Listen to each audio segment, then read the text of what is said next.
but I'm still thinking about that PhD lady and the hate she got for her research on Twitter. Lady posted with a picture of the PhD she got, 50 million views or whatever, and literally like tens of thousands of men attacking her over and over. It's crazy. It's not good. She got threats over this? Yeah. You are the dumbest bitch I have ever seen on the internet and the perfect example of literally everything wrong with modern society. Imagine thinking you deserve taxpayer money for writing up that useless piece of shit thesis no one will ever read. Vegan, feminist, and queer. Your dues to society are many, and me and the boys will rip them out of you. I'm 12, and I double texted the girl that I have a crush on in homeroom class, and she didn't reply to either text. This is a 13-year-old Serbian. Yeah. People going crazy. There were a lot of really funny responses to this that I saw. I think my favorite... Okay, so the thesis subject is really funny. Olfactory ethics, the politics of smell in modern and contemporary prose, which is like, yeah, that's PhD work for you. It's gonna be like stupid, like, but that's PhD work, right? People are like, why didn't you get a PhD in something useful, like chopping wood, or like top 5 books on crypto investment or something? Like, yeah, like the point of a PhD thesis is to explore something that has yet to be explored. The whole point is that you're supposed to be filling out gaps in human knowledge, you know? My favorite reply, because the comment sections here are entirely, not entirely, but like largely very angry men who in all likelihood barely graduated high school, who are really mad at her for being a well-educated woman. There's not really much in depth about this, you know? It's the typical, like, fascist anti-intellectualism combined with a hatred of ambitious women,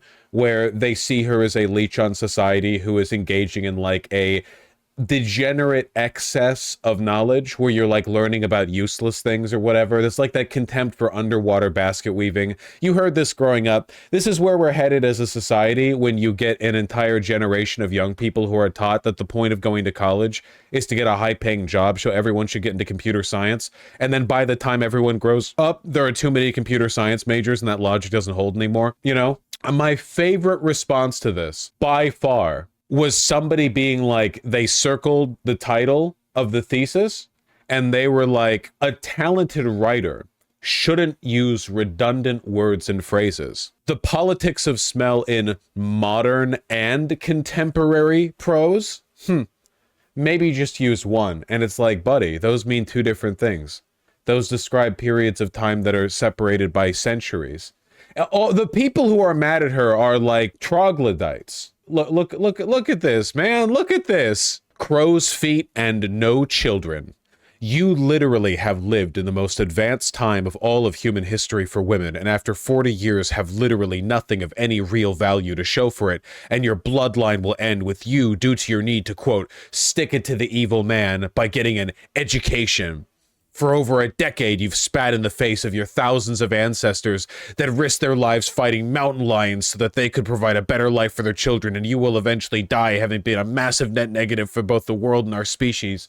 The witch hunts cannot happen soon enough. Remember when I said that all fascism stems fundamentally from male insecurity? Am I right or am I right, man? These people are legitimately, like, actually insane. Like, they're psychopaths. They're mentally ill. They're lonely and they have nothing to offer anyone, let alone women. Like they have like they're not interesting. They're violent. They have poor emotional self-control. They can't take care of themselves. Men will grow up watching Andrew Tate and then take it as a point of pride that they don't know how to cook or do dishes or whatever. Like being self-sufficient isn't a traditionally masculine value. And then they take it out on women. It's crazy. This lady's been fighting it out in the comments. It's literal peasant brain. He wants to burn the witch. Well, they all do. There's nothing guys like this hate more than a woman who thinks highly of herself and won't pay attention to them, you know? And she's a pretty lady, too. I bet they'd be less angry if she was less attractive. Normally, they like to get mad at the unattractive ladies. But in this case, what they perceive this to be is like the providence of man that has, through their own arrogance, like, walled themselves off from the interest of men, thereby denying men what they are entitled to. When in reality, it's a pretty lady who wrote a thesis about smells. Now it's mostly like the positive comments reign, but people were kind of sad that this is what gives a lot of men's life meaning. Okay, I talked about this a little while ago, and it got made, I think, into a second channel segment, but I haven't talked about it elsewise, which is a story of how I almost became an incel. Not really, but like a little moment from my childhood, which is, I don't know how I got this information, but back when I was young, like 11 or 12 or something, I guess I got it in my mind that like there were funny posts that you could find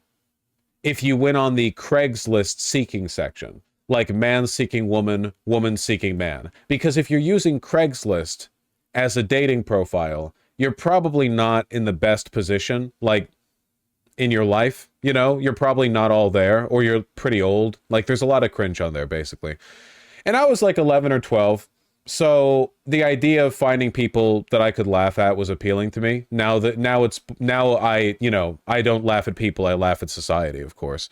Because I'm the only one who can look out the window and see how fucked up it all is. But back in the day, I was laughing at people. I wasn't on that shit. I saw this lady on there, and the woman seeking men, and she was a fat lady. She was pretty fat. And there were some like MySpace-esque selfies on there. And basically, she wanted like a, you know, quote unquote real man, 6 foot, 6 figures, 6 inches, that kind of deal, you know, like real picky, real choosy. And I thought this was funny because it's like, how are you, a fat woman, being selective about the men you want to meet, you know? Now, I didn't know at the time, but fat women actually clear. Like, guys will... Like, a lot of fat dudes don't. A lot of fat women do, but guys won't talk about it, you know? And they blame women for this. It's like, okay, well, if you really think it's shameful to sleep with a fat woman because you're not talking about it, then why do fat women keep clearing? You know? Somebody's lying here, and it's not the women, you know? It sounds like you people need to be a bit more honest with yourselves. Oh yeah, so I saw this lady, and of course it's Craigslist, so there's not like an in-site DM system or whatever. You email people, and I emailed her something stupid and mean. Not even that hateful, really. It was mostly like, "You're fat, you'll never get a man like that, haha." I was like 11 or 12, so I doubt the verbiage was even together. I didn't even know any of the spicy words that I know today. But anyway, and I wasn't thinking about it. I wasn't sitting there thinking like, this woman is a product of the ways in which feminism has, you know, ruined the minds of the modern man and woman. You know, her entitlement reflects poorly on us as a species. I wasn't thinking any of that. I was just like, this is funny. Send tweet or send me an email. Anyway, because I was an idiot, and still am.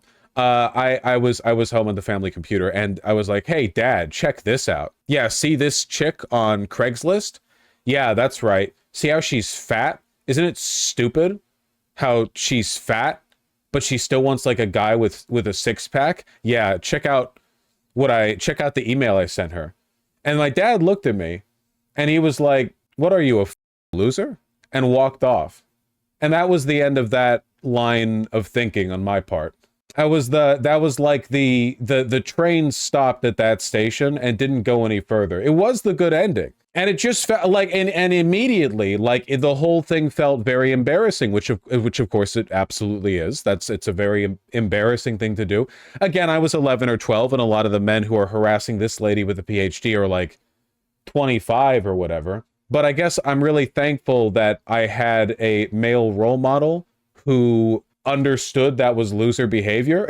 I guess I'm glad I invited his scrutiny in that moment. So we need better parenting. I mean, a lot of people could use better parenting, but the problem here is that there's a lot of surrogate male role models online that are really, really bad, that appeal to men's worst instincts, right?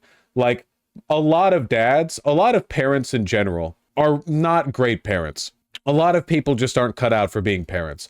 I really believe, and I think there's a lot of anthropological evidence to suggest this, back in the days when it took a village, you know, to raise kids, I betcha in a village, only like 1 or 2 guys were good parents, right? Like, you have the village kids running around and all the parents are like busy. I'm busy farming. I'm busy blacksmithing, you know? And then you have like one aunt or one uncle or one like village grandpa or something, and they're locked in on the good advice, on the life lessons, on the being caring or whatever. And I think that like now that everyone's kind of like raised in an isolated environment where they just have their parents, it turns out being a good parent is really difficult. And a lot of people are getting raised by shit parents, so they go online and they find Andrew Tate or Jordan Peterson or whatever, and they're like, wow, you're right. Being mean to women online will solve my problems. And they roll with that. You know what I'm talking about? It takes a village wasn't an expression back in the day. Yeah, because it would have been self-evident back in the day.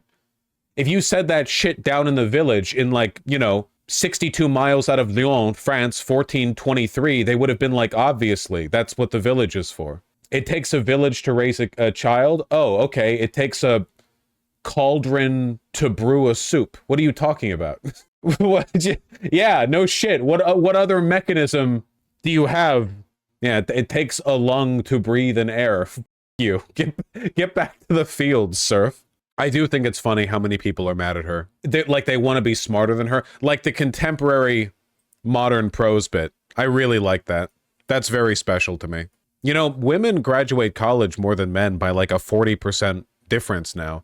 Like if you like, it's like a 58-42 difference in people getting college degrees.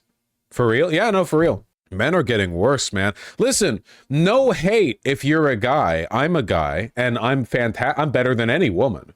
It is kind of crazy how so many men suck ass. Like, really, like, just can't do chores, can't clean house, shitty, disgusting, apartment where you're with your bros, you just like chill and smoke weed and play games all day. I know there are women like that too, but there's a difference. There is a difference in the number of guys and girls who are like that. It's crazy. I like women like that. No, you don't.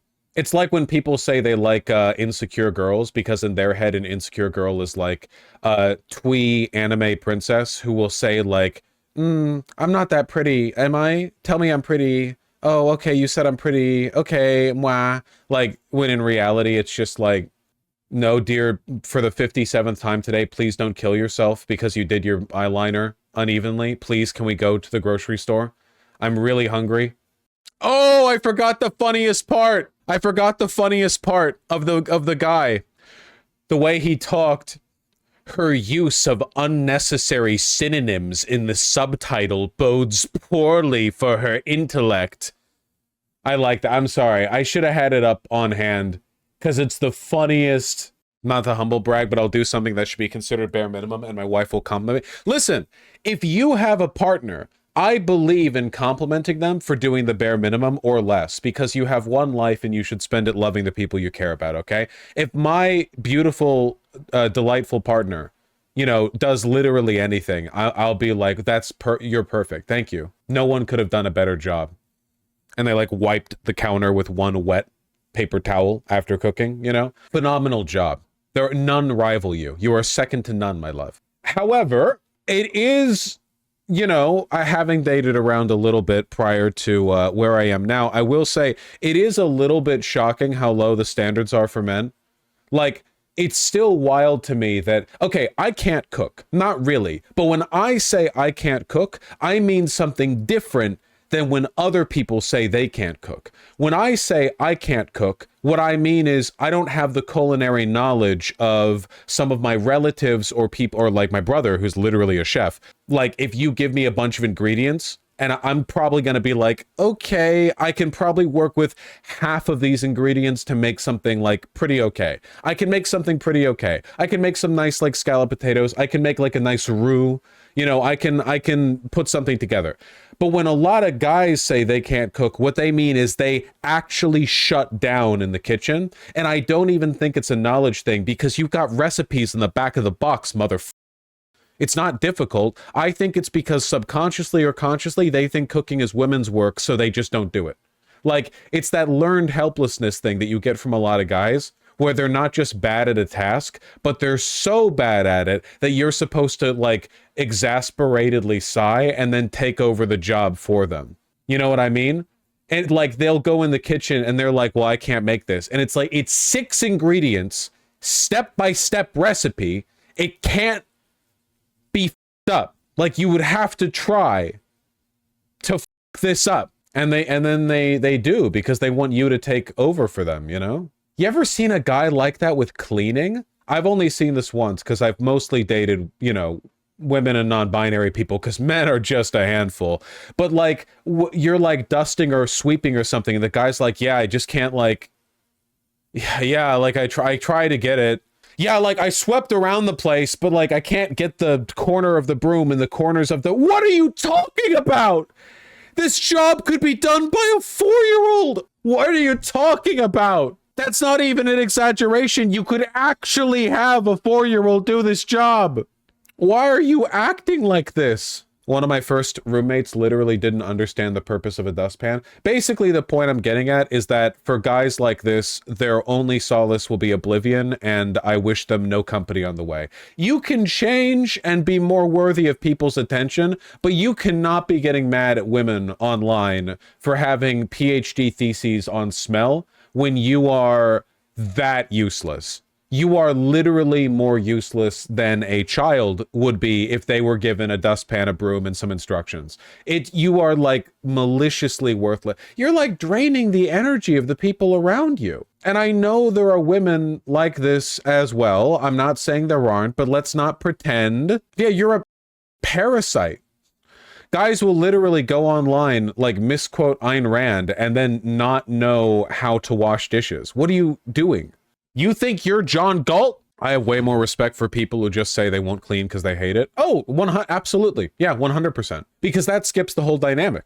Then you're just a messy person. Okay, sure. I mean, I don't like that, but at least you're committing to the bit. Yeah, I don't like it, but at least you're honest. You're onto something with learned helplessness. I guess what I'm getting at is that I've never really seen a woman perform learned helplessness, except for when it comes to carrying her luggage, which is cute anyway. Like, I don't really care about that. If there's a girl who is strong enough to carry her own luggage, but she's like, ooh, and then a guy carries it for her, that is a symbiotic relationship, because the girl doesn't have to carry the luggage and the guy gets to feel cool and strong. That is like a mutually beneficial relationship, you know? Like, everyone's coming out smelling like roses on the other side of that. But with like house cleaning and cooking, I mean, would yard work be woman's learned helplessness? I don't know, as considering the fact that I am ideologically anti-yarn. Yard? If I had a yard, I would also not deal with it. So I don't really care. Why are you anti-yard? We're not doing this rant again.